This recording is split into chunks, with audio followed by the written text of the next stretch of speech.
Okay, good evening mga bossing. Papakita ko sa inyo yung ginawa ko kasi nagpalit ako ng seat cover. O ko lang pinalagay. So, sinamantala ko na lang na nilagyan ko na lang ito ng ng ilaw since na hindi available yung maglagay ng seat cover kanina. Busy yung mga mekaniko. Sabi ko balik na lang ako.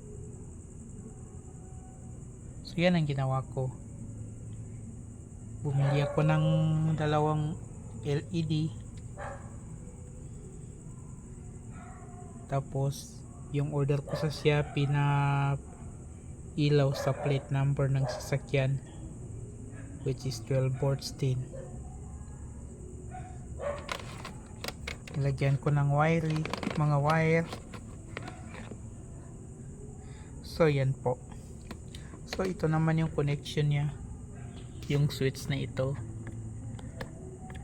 Pag isarado natin yung upuan, mamamatay yung ilaw. Parang switch ito ng stoplight ng sasakyan. Yan. Pag nakaangat yung upuan, aangat din yan. So iilaw. Pag nakasarado yung upuan, sarado yan, mag-o-off yung ilaw. Yan. Yan, dalawa lang. Pero hindi ko pa na-connect.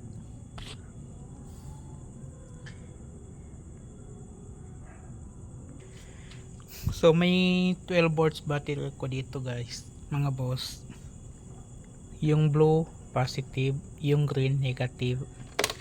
So pasensya na hindi ko pa naputulan kay hindi ko pa na-estimate yung haba ng ititira kong wire. So tingnan nyo guys, mga boss, kung kaano kaliwanag.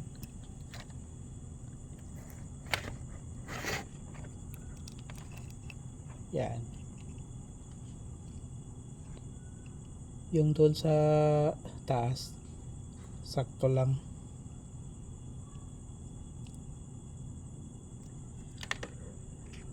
So tamang tama ito mga boss sa gunban ngayon. Diba sa checkpoint, para sa checkpoint, pagbukas mo pa lang ng upuan, makita na agad kasi mahirap na baka mamaya matsempuhan tayo sa tinatawag na planted. So yun ang iniiwasan natin dito. So thank you very much mga bossing. Share is caring. Yan lang po, maraming salamat.